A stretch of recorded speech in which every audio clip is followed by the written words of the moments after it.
नमस्कार, सत्यदर्शन न्यूज मध्ये आपले स्वागत आहे। मी पायल शहा।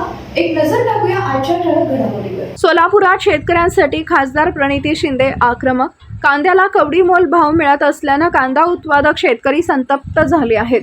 दुसरीकडे पेट्रोल डिझेलच्या दरवाढीमुळे सर्वसामान्य यांना जबरदस्त फटका बसतोय। या निषेधार्थ काँग्रेस खासदार प्रणिती शिंदे यांच्या नेतृत्वात आंदोलन करण्यात आले। हातात बॅनर घेऊन प्रणिती शिंदेंनी राज्य व केंद्र सरकार विरोधात घोषणाबाजी केली। यावेळी पोलिसांचा मोठा फौजफाटा तैनात करण्यात आला होता।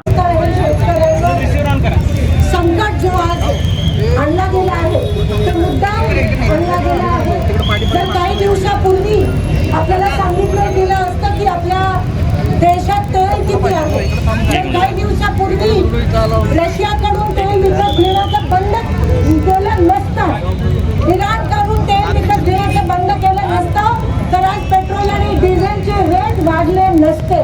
काही दिवसापूर्वी पंतप्रधान आपल्याला सांगतात की खत वापरू नका, शेतकऱ्यांना खरीपाचा सीझन आहे आणि सांगतात खत वापरू नका। आज खताचे रेट किती वाढले, हे संकटात शेतकऱ्यांना कोणी टाकलं, या देशाला कोणी टाकलं, तर या देशाच्या पंतप्रधानांनी या देशाला संकटात टाकले।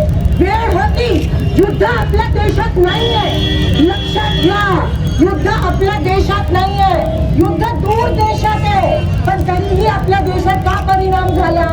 तेच ते इंदिरा गांधींचं बोलतात त्यावेळेस भारत युद्धात होतं, तरीही स्टेबल राहिलं। आज भारत युद्धात नसतानाही भारताच्या लोकांना भोगावं लागतं, कारण का या मोदींच्या सगळ्या पॉलिसीमुळे। कारण का ट्रम्प तात्यांना आहारी गेले, त्यांच्या समोर जसं ट्रम्प डोले तसं मोदी डोले। केवळ अदानीचे जे गुन्हे ते माफ करण्यासाठी ट्रम्पच्या आहारी गेले आणि आपला शेतकरी संकटात पडला।